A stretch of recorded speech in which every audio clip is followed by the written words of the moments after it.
Hello students, in this video you have the remaining part of chapter 1, transport of food and minerals in plants. And the first two parts you have seen the structure of xylem and phloem and the process by which they transport water, mineral and food to the different parts of plants, and transpiration and its importance we have studied already. Now some activities are given in your chapter that I am going to discuss. So we'll start further the activities of transport of food and minerals in the plants. So first activity we will see here to demonstrate the process of osmosis. This is done with the help of a potato osmoscope.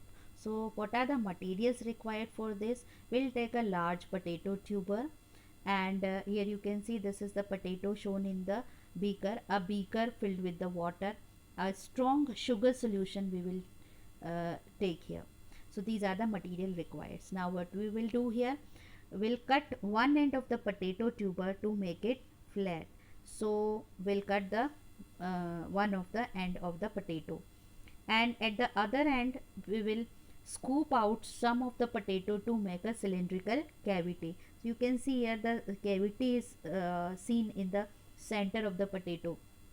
So we'll make a cavity by taking out the potato from the center of its structure. Now pour a strong sugar solution into this cavity. We will fill a strong, that is the concentrated sugar solution in this cavity, and now we will mark the initial level. You can see here this is the sugar solution in the center cavity, and we will mark the level of this sugar solution with the ballpoint pen or with the help of all pin. Also we can use, okay, you can see here a pin is shown. This pin is showing the initial level of the sugar solution. Now this setup is called as the potato osmoscope. Now place this potato osmoscope in the beaker containing the colored water. Here you can see the blue color is shown. Any that red colored or blue colored water you can see, you can take here. So we'll place this potato osmoscope in a beaker containing red colored water or blue colored water, and after a few hours, what shall we observe there? After a few hours you will see that the level of the sugar solution rises. You just see here, this is the initial level shown by the pin, and you see here the next the rise in the level here. Fine. So this rise in the level of sugar solution in the osmoscope, and also this solution becomes colored. Previously the sugar solution, it was not the colored one, here it becomes colored. And also here you see the level of rise in the sugar solution, it rises. Why? Because of the osmosis. The reason we will study here, that why there is a rise in the level of the solution, sugar solution in the potato, there in this potato cavity, because of the process of osmosis. Because the water molecule, they move through the cell membrane of the potato cells. Now you can compare here the concentration of solution present in the cylindrical cavity of the potato and outside of the potato osmoscope. So outside of potato osmoscope it was the water, that is the less concentrated solution water is there, hypotonic solution, and inside the cavity it was the concentrated solution. So the concentration of water, it is more in the outer solution outside of the potato osmoscope, that is water itself, and inside the cavity the sugar solution where the amount of water is less. So the water molecules move through the cell membrane of the potato cell from its higher concentration area to the lower concentration. Understood? From surrounding water, the water molecules move inside the potato osmoscope, potato cells, where the concentration of water is less. This is the phenomenon you have studied, that in osmosis, that is movement of water molecules through a semi-permeable membrane. Here the potato cells, they have the semi-permeable membrane, plasma membrane. So through a semi-permeable membrane from the region of higher concentration to the region of lower concentration. Understood? This is the osmosis. So that is the reason for the rise of solution level in the potato. So the cell membrane of potato cells, they act as the semi permeable membrane, and this is the demonstration of osmosis with the help of potato osmoscope. Understood? Now next activity is there to show that water is transported through xylem. Water is transported through xylem. This is the aim of the experiment. Now what is the procedure? Here we will take a soft twig of flowering plant. Here you can see a twig is taken of the flowering plant and put it in a beaker containing water, and after that add a few drops of red ink. Here also we will make the solution colored, so it helps us to observe, that helps in the observation also. Colored water we are using because water rises in the stem and we can observe it easily because water is being colorless, so color is added to observe its rise in the stem. So further we add few drops of red ink to the water and leave the twig in the water for half an hour.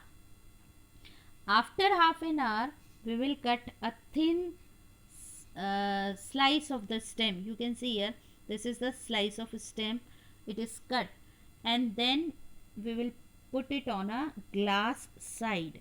So what we will observe here, further we will observe that here only the xylem, you know that location of xylem and phloem. I explained you that xylem is in the center and the phloem is at the periphery. So in the center what shall we observe here, that the xylem is stained with ink, not the phloem. So this shows that the water is transported through the xylem.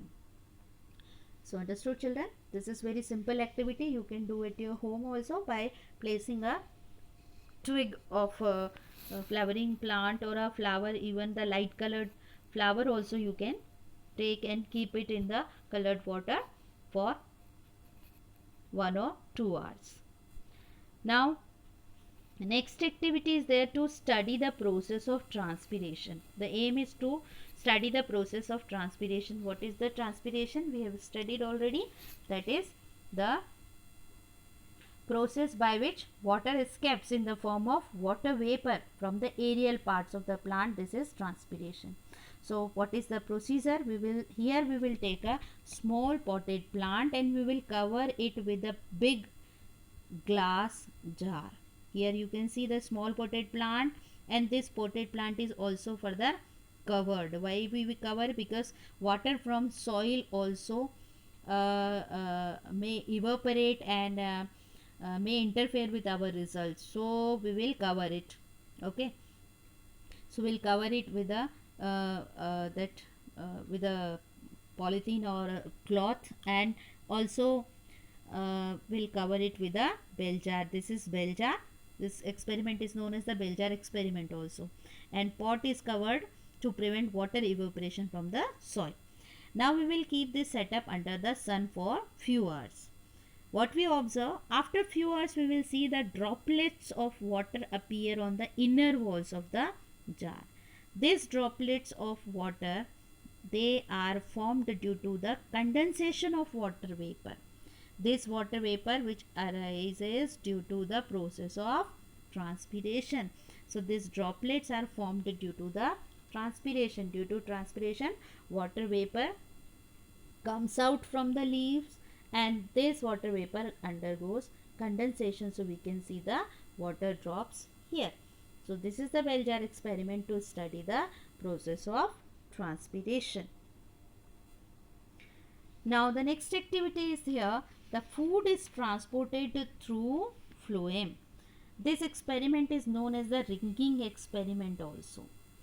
So to show that the food is transported through the phloem, what we will do here, we will take a plant with a thick stem. You can see here in the diagram, a thick stem is taken here, and remove the phloem tissue. Where is the phloem tissue? The outer tissue is the phloem one. So phloem tissue is removed outer bark along the middle of the main stem for about 4 inches as shown in this figure. You can see in the figure. Now do not remove the central core. Understood? Here the central core is present, but the outer tissue is about 4 inches, it is removed. Now water the pot regularly and observe it after few hours. After doing it, will observe the pot regularly. After few days, what we will observe, that the stem shows swelling in the upper portion. Here you can see the upper portion gets swelled. Why? So it is due to the accumulation of food material. The food is being accumulated here. So due to accumulation of food material, because removal of the phloem blocked the downward movement of food. So food is transported till this part, but as here the phloem is removed, so food cannot transport it to the lower part. So downward movement of the food is blocked due to the removal of phloem here. That is why we observe here swelling in the upper portion. Understood? So what does it prove? That phloem transports food. So understood, children? All the 4 activities we have studied today. Now you revise all these activities from the book and write key terms from the book in your that biology notebook and solve the back exercises. First you solve it, after that you will get the solution of the back exercises. I am going to send you the solution also, but first you solve the exercises and then after you check your answers from the that answer sheet I am sending you, and you will get a test paper also.